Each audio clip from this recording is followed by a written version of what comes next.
We'd been stuck in the elevator for what felt like forever, maybe 40 minutes.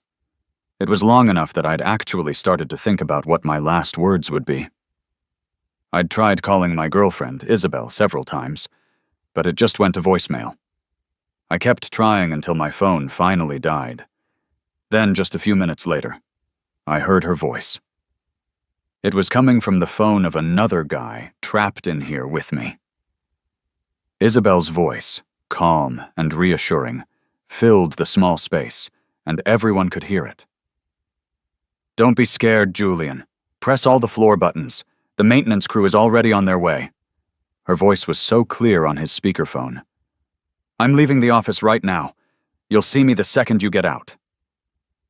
That voice echoed in the elevator, but it also landed in my chest with a heavy thud, like something had just given way. I looked down at my own phone, its screen totally black, and felt a tight, aching feeling in my gut. The exact same number I couldn't get through to, he had connected to instantly. I didn't even have a second to process what that meant before I heard the guy, Julian, speak to her. His voice was thick with tears. "Isabel, I'm so scared. Am I going to die? I'm only 22. He was clearly terrified. "I don't want to die. I still want to marry you, to be your husband." Julian was shaking so much he couldn't even hold his phone, which is why it was on speaker. He was hunched over on the floor, just letting it all out. Through the phone, I could clearly hear Isabel take a sharp breath, followed by the sound of her moving fast, probably running. She must have been incredibly worried. Then we all heard the sounds of her giving orders, telling her assistant to get every possible rescue person to the building, maintenance, the fire department, even an ambulance. After she'd set all that in motion, Isabel didn't forget to comfort the young man. "Silly Julian, don't say things like that. You're going to live a long, long life. I'm here. Don't be afraid. Someone will get you out soon. I'm here, so don't worry." Her voice was so steady and strong, it seemed to give the other trapped passengers a bit of relief. Everyone visibly relaxed a little. Everyone except for me. I started to tremble, just an uncontrollable shaking, and my eyes began to burn. I'd been with Isabel for 5 years, and in all that time she'd always been what I thought was the perfect girlfriend. She was always careful to keep a proper distance from other men. She had what I'd call impeccable boundaries. Even my best friend Sam, who has impossibly high standards for women, had to admit that Isabel was a genuinely good person. As her boyfriend, I'd always felt completely secure in our relationship. But between some of her strange behavior recently and now this phone call, I think I was starting to get the picture. The love she had for me was real. I believed that, but I guess the fact that she doesn't love me anymore is also real. I bit down hard, forcing myself to just stay quiet and not interrupt this strangely tender moment, fighting the urge to yell at her for being a hypocrite. The man standing to my right noticed I wasn't doing well.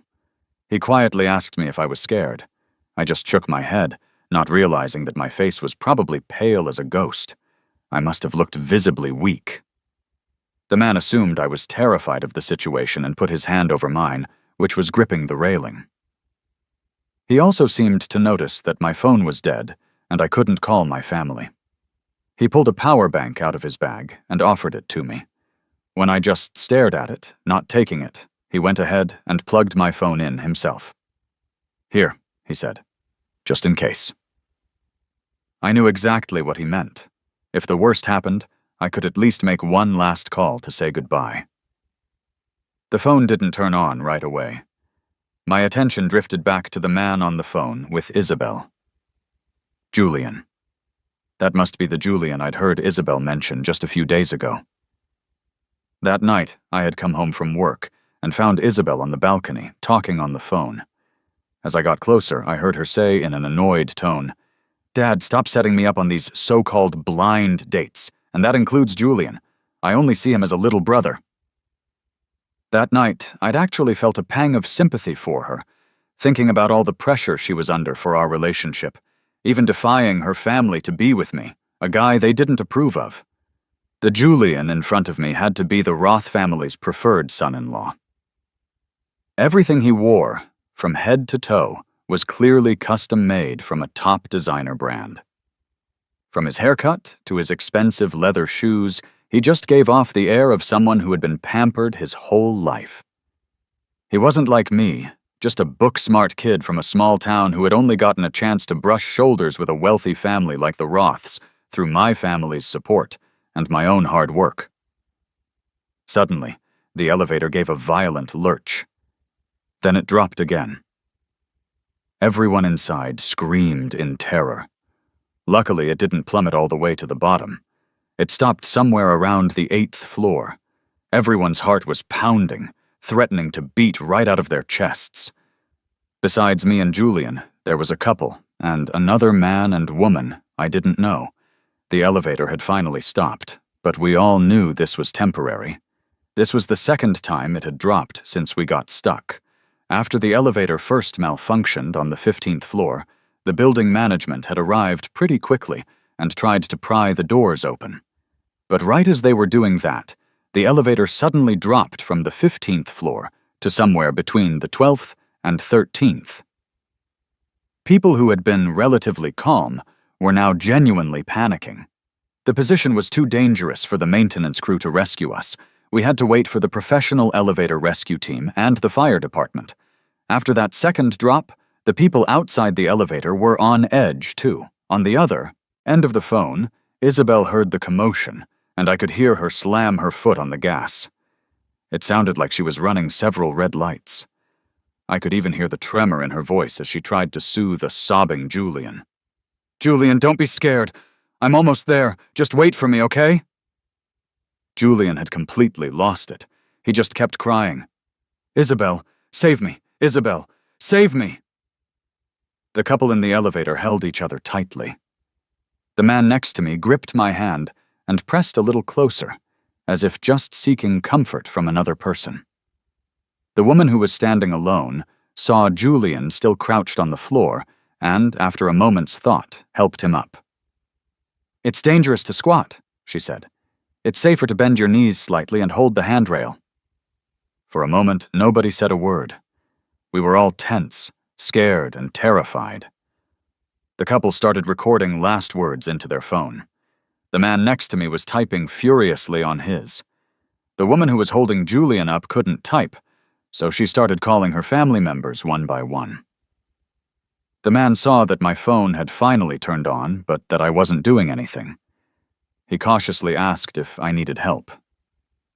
I gave him a grateful smile and was about to shake my head, but I didn't want to refuse a stranger's kindness. Before I could speak, I heard Julian ask into the phone again. "Isabel, if I make it out of this alive, will you marry me?" With the woman supporting him, Julian seemed to have pulled himself together a bit.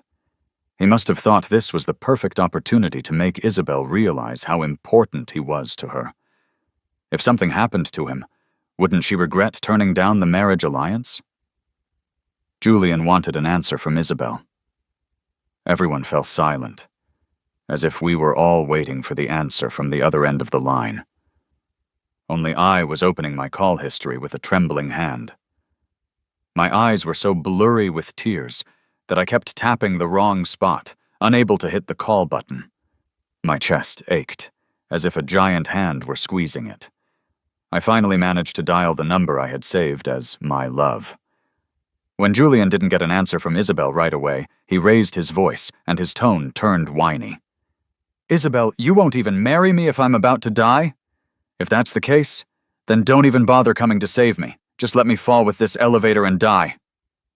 He was throwing a full-on tantrum, spewing angry words. My phone was still dialing. It automatically hung up. No one answered. Then, from Julian's phone, I heard Isabel's answer. "Okay." In that moment, my eyes flew open. I thought I heard something shatter. I couldn't breathe. I started gasping for air. The man pressed against me noticed something was wrong. He even had a fleeting thought that my strange behavior was connected to the woman on Julian's phone, but he quickly dismissed it, chiding himself for watching too much TV. The man gently patted my back, trying to help me calm down, but I didn't know what was happening to me. I just felt like the most important support structure inside me had completely crumbled. All I could hear was that single word, okay, echoing in my head. Isabel was going to marry Julian. Julian was going to marry Isabel. And what about me? Should I slap Julian across the face and demand to know what the hell was going on with Isabel? Or should I scream at Julian, calling him a shameless homewrecker for getting between us, then spit in Isabel's face for being a cheater, break up with her, and tell them they were perfect for each other? I used to think I was the kind of person who could let things go. I remember bragging to my roommates back in college, puffing out my chest and declaring, "If my girlfriend ever cheats on me, I'll slap her a few times and kick her to the curb. Get that filthy trash away from me." To this day, I can still picture my younger self, so naive and yet so ridiculously confident. So how is it that now, when faced with Isabel's betrayal so suddenly, I was just numb, completely unable to think? I opened my mouth, wanting to say something, but my throat was so raw I couldn't get a single word out. So this is what it feels like to be betrayed by the person closest to you. Inside, I was roaring, a tidal wave of emotion crashing over me, but on the outside my face was a placid mask. Only the man beside me noticed that something was deeply wrong. It was the first time he'd ever seen a man who was standing right in front of him, perfectly fine, yet looked like he was about to shatter into a million pieces. The man held my hand tightly, offering silent comfort. When Julian heard Isabel say she'd marry him, he nearly jumped for joy.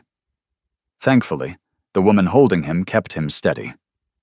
Still, his movement caused the elevator to sway. Fortunately, it didn't drop again. Julian noticed the resentful glares from the others, but didn't seem to care. He was still basking in the joy of Isabel agreeing to marry him. "Isabel, a promise is a promise. You said you'd marry me. You can't take it back, okay?" Isabel didn't answer. I heard a car door slam on her end. She must have arrived. She got here so fast. It's usually an hour's drive from the Roth Corporation headquarters to here, but Isabel made it in about half an hour. She must have been frantic. So frantic she didn't have the presence of mind to answer my calls. So frantic she forgot she even had a boyfriend. So frantic that without even breaking up with me, she promised to marry another man. Looking at Julian's blissful, happy face, I couldn't help but think back to our 3rd year together. My dad had found out I'd been dating Isabel for 3 years. He called and asked if I had any plans to get married. After all, I wasn't getting any younger. The older generation always seems to want their children to get married, have kids, and start a family. I had wanted a few more years of just the two of us, but after hanging up with my dad, I still brought it up with Isabel in a joking way. My dad said I'm not getting any younger, and asked when I was going to give him a grandchild to spoil. The look on Isabel's face was a kind of panic I'd never seen before. I'm not an idiot. Seeing her reaction, my heart sank. Under my persistent questioning, Isabel dropped a bombshell on me. She was the heiress to the Roth Corporation. I was stunned silent. I had met Isabel at an industry bidding conference. She said it was love at first sight and kept an eye on me at every industry event where we might run into each other. She somehow got my contact info and started pursuing me. I was a department manager. She was a department supervisor. I always thought we were on the same level, equals moving forward together. And yet, she was telling me she was a corporate heiress. Her parents wanted to groom her, so they had her hide her identity and start from the bottom at their company. During our entire relationship, Isabel never once revealed her true identity. If I hadn't jokingly brought up the topic of marriage, would she have kept it a secret forever? If I had known who she was when she started pursuing me, I never would have said yes. But there are no do-overs in life. We had already been together for 3 years. 3 years, over 1,000 days and nights. Isabel and I were perfectly in sync. We had the same interests, liked the same things, and could tell what the other was thinking with just a glance. We had incredible chemistry. I had fallen deeper and deeper into a relationship that was built on a lie from the very beginning. I still remember the sigh my dad let out when I told him who Isabel really was. I didn't understand why he sighed back then, but I do now. In our 4th year together, Isabel told me her parents wanted her to marry someone from a family of similar social standing. In our 5th year, the Roth family started arranging blind dates for her. And today, I finally understood. Some things just can't be faced with naive optimism. "The rescue team is downstairs. Everyone, don't worry, we'll have you out soon." An excited shout came from outside the elevator. The building manager was on the other side of the door, constantly reassuring us. While waiting for the rescue, everyone's heart had been in their throat. Hearing the manager's words, we all breathed a sigh of relief. At that moment, my head was spinning. I don't know if it was the thin air in the elevator or the shock from Isabel and Julian. I felt like I was about to collapse. The man next to me put his arm around my shoulder, supporting me. I was grateful to him. Just as I felt like I was about to pass out, a voice shot through me like a bolt of lightning. Julian, I'm here. Don't be afraid. The rescue team is here. You'll be out in a minute." That familiar voice, that worried tone. It was Isabel.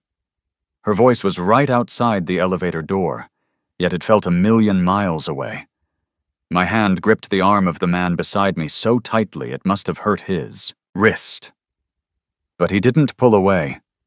Instead, he placed his other hand on my shoulder, giving me as much comfort as he could. The professional rescue team arrived at the same time as Isabel. They took out their equipment and began the rescue operation. But disaster struck in an instant. When Julian heard Isabel's voice, he was overjoyed. He had been standing at the back of the elevator, but he immediately ran to the door, banging on it and yelling, "Isabel! Isabel! You're finally here! I've been waiting for you!" The elevator was already precariously stuck on the 8th floor. Julian's frantic movements caused it to drop again. By some miracle, it only fell 1 floor this time, stopping on the 7th. The maintenance crew, the rescue team, and everyone else waiting outside scrambled down the emergency stairwell to the 7th floor. Isabel's face was ashen. She was so nervous she ripped the silk scarf from her neck and threw it on the ground. Her eyes were glued to the elevator doors. She didn't forget to gently soothe Julian. "Julian, are you okay? Just stand still, don't move. The rescuers will have the door open in a second. Be good and stay put. I'm right here waiting for you. I'm not going anywhere." This time, because of Julian's recklessness, everyone had another brush with death. All eyes in the elevator were fixed on him with fury. The couple didn't hold back. "Are you crazy? If you want to die, do it somewhere else," the man yelled. "Yelling and screaming, you sound like a damn dying duck. Why don't you wait until we're out to go find your mother duck and start quacking again? You never shut up. A hen laying an egg makes less noise than you." Julian was annoyed. He rubbed his arm, which he'd bumped when he lost his balance. He wanted to snap back, but seeing the hateful stares from everyone in the elevator, he swallowed his anger. As for me, my body just felt numb. It was as if I'd already accepted Isabel's concern and affection for Julian. The elevator doors were finally pried open. Julian, who was standing by the door, was the first one out. The couple followed right behind him. I tried to move, but found my legs had gone completely numb. I gave the man supporting me a gentle push, wanting him to go first, but he held me firmly and helped me walk out slowly. The woman followed behind us, her hands hovering near our backs as if to steady us. Outside, everyone was filled with the joy of survival. Only I was completely numb. My eyes were fixed on one spot, unblinking. The man followed my gaze. Julian was clinging to a beautiful woman, crying pitifully. The woman was patting his back with one hand and gently stroking his hair with the other. She was murmuring something softly to him. My tears finally began to fall, silent and steady. One drop, then two. They blurred my vision. Isabel's face gradually became a stranger's in my mind. Suddenly, from a distance, someone anxiously called my name. "Mark!" I turned my head. When I saw who it was, I mumbled, "Chloe? You're here." Then everything went black, and I passed out. Isabel was in the middle of comforting Julian when she suddenly heard someone call my name. Her mind went blank. She lifted her head mechanically, searching for me. The moment her eyes landed on me, she saw me collapse into another woman's arms. My face was terrifyingly pale. Even from a distance, she could see my dry, chapped lips. Isabel watched as I was carried downstairs like a broken doll, my lifeless hand dangling at my side. The sight pierced her heart. "Mark? What are you doing here?" Isabel whispered, her lips trembling. But no one could answer her. Isabel suddenly remembered the calls I'd made to her. She didn't dare think any further. Her heart felt like it was being twisted by a knife. The pain so intense, she couldn't breathe. The realization that she was about to lose something precious made her eyes well up. Julian noticed Isabel's strange behavior and thought she was just reacting to the stress of his ordeal. He was secretly thrilled. He never thought Isabel cared about him this much. "Isabel, I'm fine now. See? I'm perfectly okay. Let's get married when we get back, okay?" Julian lifted his head from her embrace, a shy but loving look on his face. Isabel's blank mind snapped back to reality. She shoved Julian away with all her strength. Caught off guard, Julian fell to the ground. "Isabel, why did you push me?" he yelled in disbelief. Isabel was in a complete panic. All she could see was my pale, weak face, an image she couldn't shake. She turned to run for the stairs. She had to check on me, and she had to apologize. Julian scrambled up from the floor and blocked her path. Isabel's brow furrowed in frustration.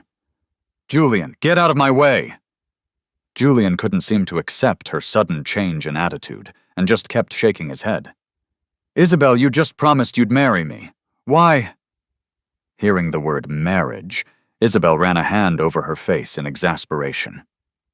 "Julian, I only said that because I thought you were about to die. I was just trying to comfort you so you wouldn't die with any regrets. The only person I've ever loved is Mark." With that, Isabel pushed past Julian and raced down the stairs. She left Julian standing there, stunned. Everyone present had witnessed the entire scene. The few of us who had been trapped in the elevator and survived exchanged a look. They had just gotten a front row seat to some seriously juicy drama. Before I was fully conscious, the smell of antiseptic told me I was in a hospital. My old classmate, Chloe, was listening as a doctor explained what to watch out for. She would occasionally interject with questions, like whether I needed to avoid certain foods or if I could eat fruit. Chloe was always that thoughtful. From our school days to now, she had always looked after me like a warm, caring older sister. I slowly opened my eyes and looked toward the voices. Chloe noticed I was awake immediately. She hurried to my side, her eyes filled with concern. "Mark, you're finally awake. Are you feeling uncomfortable anywhere?" After asking, she had the doctor check me over again. She only relaxed after the doctor confirmed there was nothing seriously wrong. The doctor told me to get some rest and left the room. Chloe sat by the bed and started peeling an apple. "Mark, I'm so sorry," she said. "I should have come to find you sooner. Don't be scared. It's all over now." Chloe only knew that I'd been trapped in an elevator in a life-or-death situation. She didn't know I'd also witnessed my girlfriend's betrayal. The double blow of a near-death experience and seeing my relationship shatter, combined with days of overtime on a project without proper rest, had pushed my body to its limit. The sudden shock was what made me pass out. Before I could say anything, Isabel burst in, frantic and out of breath. She was covered in sweat, the sleeves of her jacket hastily rolled up. She had lost all of her usual refined composure. The moment Isabel saw me, her eyes turned red. Chloe handed me the peeled apple, then thoughtfully stepped out of the room, leaving us space to talk. But before she left, she added, "I'll be right outside the door. Just yell if you need anything." Isabel paid her no mind.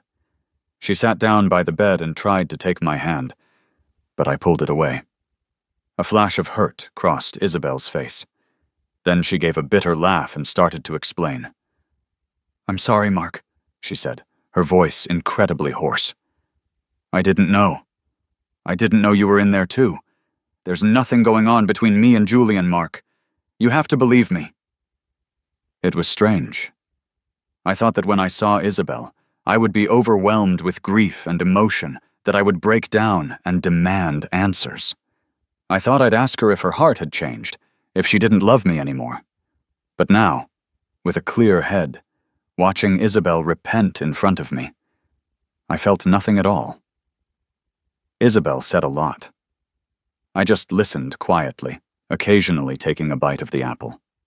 Isabel looked wounded. "Mark, can you please just say something to me? I know I was wrong. Please, can you give me a chance?"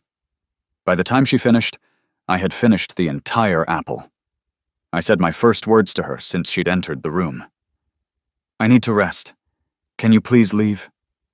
I saw Isabel's body visibly stiffen. She stared at my eyes in disbelief. Her expression was almost funny. What had I done to wrong her? Isabel couldn't find any trace of love in my eyes. She couldn't seem to accept the change in me. She gripped my hand tightly and begged in a low voice, "Mark, I really know I was wrong. Please give me one chance to make it up to you." In the elevator, Isabel closed her eyes in pain, and when she opened them again, they were bloodshot. "In the elevator, I only said that because I was afraid something would really happen to Julian. His family and mine are old friends, and it was a life-or-death situation. I was just trying to calm him down." Hearing her mention the elevator still brought a pang of sadness. To face the betrayal of the one you love most, while in the terrifying grip of a near-death experience. I didn't want to remember, but the memories flooded my mind, reminding me again and again. Tears started to stream down my face involuntarily. Isabel gently wiped them away, her touch careful and hesitant. Then she dropped to her knees and slapped herself hard across the face, twice. "Mark, I know I broke your heart this time. I'll do whatever it takes to make up for the pain I caused you. I'm just begging you to give me one more chance. I really do love you. Please don't just give me a death sentence, Mark. I'm begging you." She looked up at me, desperate. "We can get married as soon as you're better. We'll build a small home together, just you and me, no one else." Isabel looked at me with hope in her eyes, but when I heard the word marriage, a nameless fire ignited within me. I slapped her across the face. Pointing to the door, I said, "Get out." I couldn't understand how Isabel still had the nerve to mention marriage to me, but she seemed to ignore my finality. She stood up and forced a smile, though it looked worse than crying. "Mark, I know you're angry with me right now and you don't want to see me, but don't let it affect your health. I'll go home first and pack you some clean clothes. You get some more rest. I'll bring you dinner later." With that, Isabel turned and left the room, her retreating figure looking like she was fleeing in panic. After Isabel left, Chloe came back in. She didn't ask what happened between us. She just casually asked what I wanted to eat, mentioning that she'd already arranged for her family's cook to prepare a patient-friendly meal and some nutritious soup.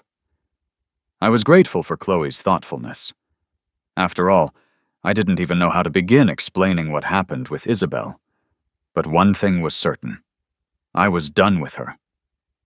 I just called our old professor and told him I had an urgent business trip come up, so we won't be able to visit him and his wife tonight, Chloe said. Her words reminded me that we were originally supposed to visit our professor after my business meeting. As luck would have it, Chloe was actually the client for my latest project. When I learned the project was a collaboration with her new energy tech company, I volunteered to take the lead. When Chloe found out I was in charge, she, the CEO, insisted on being part of the negotiations. We had set a time and place for today to finalize the contract details. But I never showed up, and my phone was off. Chloe knows me. I'm never late. She learned I'd left my office an hour before the meeting, which meant I should have already been there. Her intuition told her something was wrong, so she immediately sent people to find me. Chloe, thank you, I said. I was so grateful to her. Grateful that she hadn't told our professor about my condition. Grateful that she was the first to realize I was missing and rushed to save me. Chloe reached out and ruffled my hair. If you want to thank me, you can get better soon and treat me to dinner. I nodded emphatically. Chloe had to go back to the office to handle some urgent matters. Before she left, she handed me a gaming console and a tablet she'd gotten from somewhere.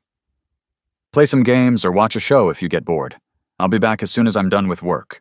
Stay put and don't run off. Call me or a doctor if you need anything. Listening to Chloe's motherly nagging, I found it strangely funny. Chloe, I'm not a kid. If you keep fussing like this, you'll turn into a real nagging mom. Chloe just smiled gently. In my heart, you'll always be that sweet kid. I felt my face flush, finding her words a little odd. Seeing me burrow my head under the covers, Chloe let out a quiet sigh. After Chloe left, an unwelcome visitor arrived. Isabel's mother walked into the room, carrying a designer handbag and wearing high heels. The glamorous socialite looked completely out of place in the standard hospital room. Mrs. Roth scanned the room with disgust, her eyes finally landing on my face. So you're the man Isabel's been keeping on the side.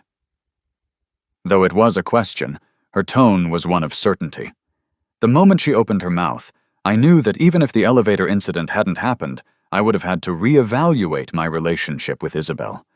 There was no need to be polite to someone who insulted me from the get-go. Who are you? If you're in the wrong room, please leave. Mrs. Roth was taken aback. She clearly hadn't expected this kind of attitude from me. Her brow furrowed in displeasure. Just as I thought, from some backwater family with no manners at all. Mrs. Roth sat down on the sofa herself, the disdain on her face practically overflowing. I wasn't one to take things lying down. Excuse me, ma'am, but who's the one with no manners here? A stranger barges into my hospital room, doesn't even introduce herself, and has the audacity to say others have no manners. It was probably the first time anyone had ever spoken to her like that. She slammed her hand on the table in a rage. I'm Isabel Roth's mother, and who are you calling ma'am? Do I look like some ordinary ma'am to you? Where did this country bumpkin come from? Absolutely no respect. Are these people out of their minds? She's the one who came here looking for trouble, insulting me first. And then she gets hysterical when I fight back. Suddenly, I found the whole thing utterly pointless. Mrs. Roth, if you have something to say, just say it. Don't beat around the bush, please. Every word I said seemed to catch her by surprise. She probably thought that once I knew who she was, I would be respectful, even fawning. But my reaction completely derailed her plan. She was frustrated that she couldn't deliver her prepared speech. I ignored her. Since I'd already decided to break up with Isabel, there was no need to. Maintain a good image in front of her family. Mrs. Roth took a few deep breaths, transforming back into the poised, elegant socialite. I heard about what happened today from Julian. I raised an eyebrow, unsure of her intentions. She didn't beat around the bush this time. You're not good enough for Isabel. Our family will never allow Isabel to marry you. She and Julian are the ones who are truly compatible, from families of equal standing. I know a boy from a small-town family like yours wouldn't want to let go of an heiress like Isabel. You've been with her for 5 years, haven't you? Name your price. We won't be stingy in meeting your demands. But if you insist on trying to climb the social ladder and refuse to let go, I think you'll come to regret it. At that, I laughed. I actually laughed out loud. Mrs. Roth didn't know what I was laughing at. Before she could ask, I picked up my phone and deleted the video of my last words that I'd recorded for my parents. Then I called my dad and put him on speaker. My dad's gentle, loving voice filled my heart. Son, you miss your old man? Hearing his voice, I suddenly wanted to cry. I fought back the tears, trying to keep my voice steady. Dad, I miss you.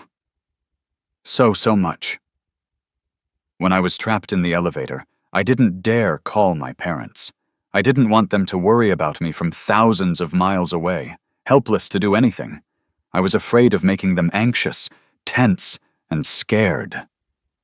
Thank God, my dear son, if you miss Mom and Dad, just come home and spend some time with us. You know we're always waiting for you to come back. I wiped a tear from the corner of my eye and nodded, saying I would. Then I asked him, Dad, if I were to get married, what kind of person should I look for? Ever since my dad found out who Isabel was, he'd never been optimistic about our relationship. But he never said anything, letting me forge my own path. No matter what, he and my mom were always there, silently supporting me. Hearing my question now, he probably just assumed Isabel and I had broken up. He was worried I might just find someone random to marry to fend off the pressure. My dad spoke to me earnestly. Mark, marriage is a big deal. It's one of the most important decisions you'll ever make. I hope your spouse is someone you like, someone you love, not just someone you marry for the sake of getting married. All I've ever wanted is for you to be happy, Mark. If getting married won't make you happy, then it's perfectly fine not to get married at all. After hanging up, I clutched my phone tightly. I really wanted to go back home and hug my dad right then. I wiped my tears and looked at Mrs. Roth with a steady gaze. She was confused, unable to understand what I was doing. I just told her coolly, Isabel isn't the only one with a mother. I have a father. Mrs. Roth, I'm sure you heard my dad. All he wants is for me to be happy. And I'm telling you right now, Isabel is not someone who can make me happy, so you can. Stop wasting your efforts on me. Even us small-town folks have our principles. We have no interest in climbing social ladders, especially into an arrogant family like yours. We can't afford to offend you, but we can certainly stay away. Now, would you please get out? Mrs. Roth was used to being the center of attention. It was the first time anyone had ever pointed a finger at her and called her arrogant, to even look down on the Roth family. I pressed the call button by the bed and had a nurse escort Mrs. Roth out, cutting off the annoying words that were about to spill from her mouth. That evening, when Chloe came, I insisted on being discharged. She couldn't talk me out of it, so she helped me pack and took me to my best friend's place. There was no reason to go back to the home I shared with Isabel. We had just left when Isabel arrived. But when she walked in, holding a thermos, and saw a nurse tidying up the empty bed, she was dumbfounded. She immediately took out her phone to call me. I rejected her calls several times, so she switched to texting. Mark, where are you? I made you some chicken soup. I know you're still mad at me, but you're not well enough to be running around. Please come back. Then, thinking I might have gone home, she rushed back there. Standing downstairs, she saw that the warm light in our apartment window wasn't on. Isabel's heart sank. The thermos she was holding slipped from her hand and crashed to the ground. The chicken soup she had spent over 3 hours simmering spilled all over the pavement, just like a love that could never go back to the way it was. When my best friend Sam got back from his business trip, I had already been staying at his place for several days. I had briefly told him over the phone that I had broken up with my girlfriend. The moment he got back, he grabbed me and interrogated me for the details. When he heard the full story of what happened in the elevator, he was so angry he wanted to go find Isabel and settle the score right then and there. Damn that bitch. I can't believe I was so blind. I actually said she was a good person. I'm so pissed. And that shameless, manipulative bastard pulling a stunt like that to force a proposal. The Roth family knew she had a boyfriend and still set her up with someone else. That whole family is trash. Bro, listen to me. That scumbag Isabel doesn't deserve you. I'll introduce you to 10, 20 gorgeous women, all of them 100 times better than her. I put my head in my hands. My friend could be a bit much. Thanks, man, but I'm not really looking to start a new relationship right now. Sam wouldn't take no for an answer. He immediately dragged me downstairs, insistent on taking me out to meet some girls. But we were blocked by Isabel at the entrance. The second Sam saw her, he rolled up his sleeves and looked ready to throw a punch. I quickly held him back, earning myself several glares that screamed, "You're hopeless!" Dude, calm down. Look at her. She looks like she couldn't even take one punch from you. Let's not give her a reason to play the victim, okay? Sam finally noticed Isabel's state. Her face was ghost white. She wore no makeup, and she looked utterly haggard. She looked so frail, as if a strong gust of wind could knock her over. Mark, can we please talk? I didn't want to talk to her. I grabbed Sam and turned to go back upstairs. But it was like Isabel was possessed. She started showing up there every single day. She looked completely disheveled, like a victim who had been used and abandoned. Because of her, Sam and I started getting pointed looks and whispers from the neighbors in our building. It was incredibly annoying. In the coffee shop, I took a sip of my coffee, my eyes gazing out at the bustling street. Isabel's face was etched with pain. Is there really no going back? 5 years, Mark? 5 years of our lives and you can just throw it all away? Her voice broke as she spoke. I found it laughable. But in 5 years you never planned on marrying me, did you, Isabel? So you do remember it's been 5 years? Isabel shook her head. That's not it, Mark. I was trying to convince my family. It's just that your parents never budged, right? I finished her sentence for her. Isn't this better for everyone? Now you don't have to be torn between two worlds. Let's just part on good terms, Isabel. But Isabel fell to her knees in front of me, grabbing my hand. No, Mark, I don't want this.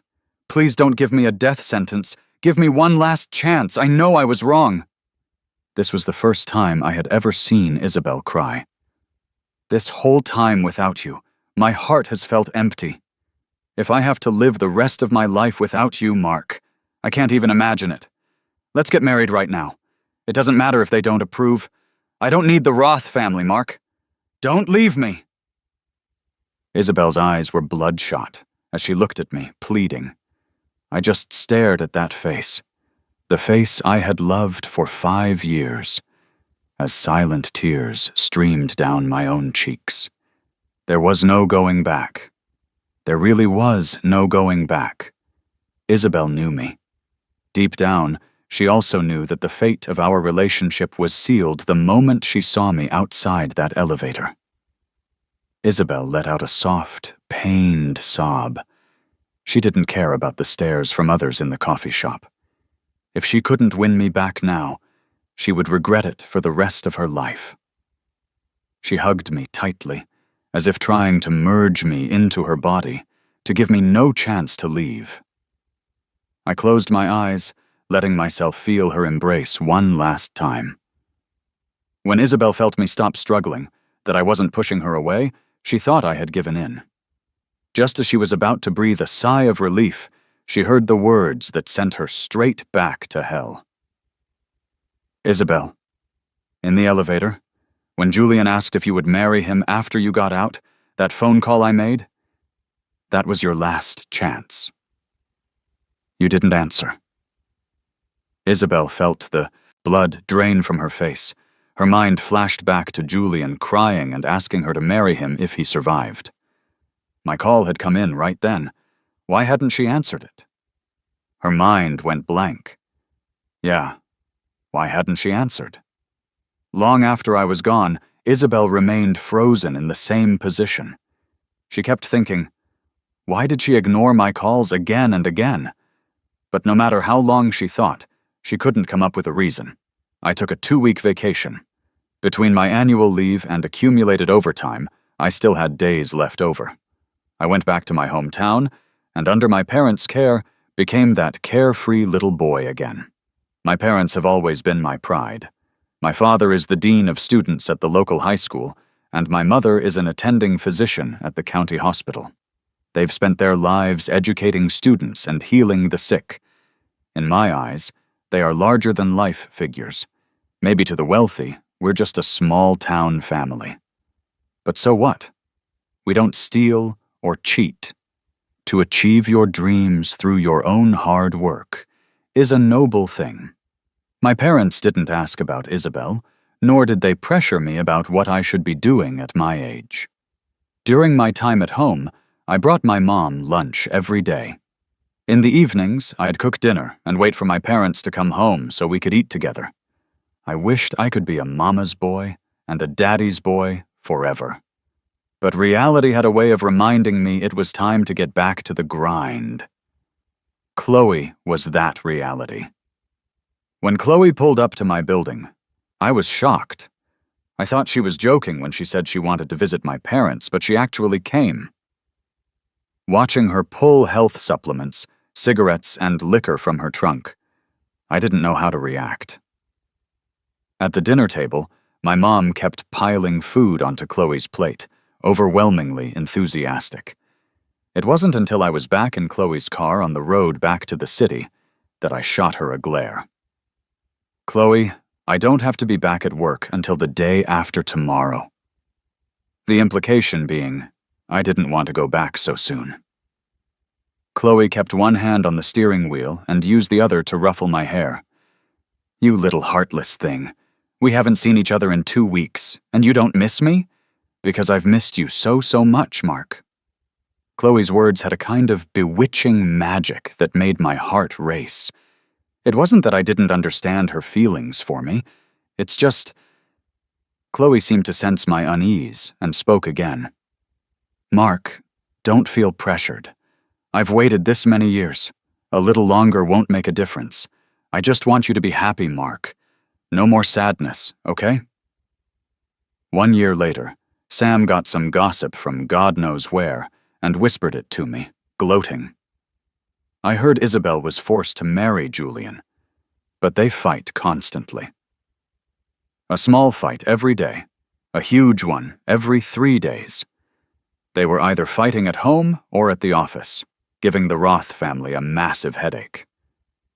A few days ago, it got physical. Julian threw an ashtray at Isabel, grazing her forehead.